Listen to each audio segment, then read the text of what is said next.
Mwasabani nonse madzulo ano yafika sonthaja timakupatsani za nyengo. Kunazizira kwambiri mmawawu madera ambiri a mdziko muno monga kunzuzu komanso kwa Robi kudedza ndi mlingo kwanina 5-6 kumwazisi kulumphi kumalingunde kulilongwe komanso kunyika. Pakali pano tikuyembekeza nyengo ya mitambo yapatali kupitirira madera ena a mdziko muno makamaka mchigawo chakumwera ndi ena a mphepete mwa nyanja.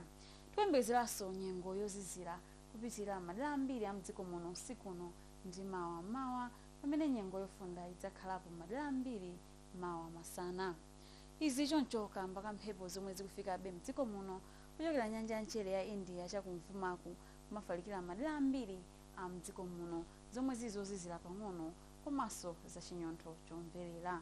Moti usiku uno zosadabwitsa kwenikweni kuti nyengo ya mitambo yapatali ikupitirira mchigawo chakumwera pamene nyengo yopanda mitambo ilipo ndithu madera ambiri a mchigawo chapakati ndi kumpoto kwa dziko lino. Nyengo imeneyi idzapitiriranso mawa kuphatikizapo nyengo yachifunga m'madera ena.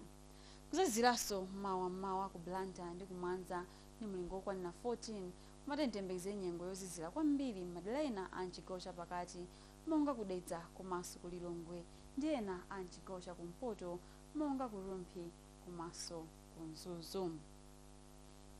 Mawa masana tiyembekeze nyengo ya mitambo yapatali kudzapitiriranso madera ambiri a mchigawo chakumwera ndi ena a mphepete mwa nyanja pamene nyengo ya dzuwa idzakhalapo madera ambiri a mchigawo chapakati komanso ena a mchigawo chakumpoto kwa dziko lino.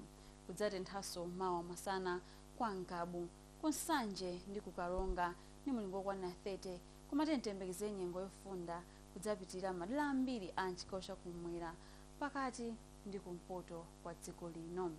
Mkuchali kubwerali lachitatu tiyembekeze nyengo ya mitambo yapatali kudzapitirira madera ambiri a mchigawo chakumwera ndi ena a mphepete mwa nyanja pamene tiyembekeze nyengo yopanda mitambo kudzapitirira madera ambiri a mchigawo chapakati ndi kumpoto kwa dziko lino. Madzulo ano munali ndine Tapiwa Khuta kumutu khala nozindikira dziwani za nyengo.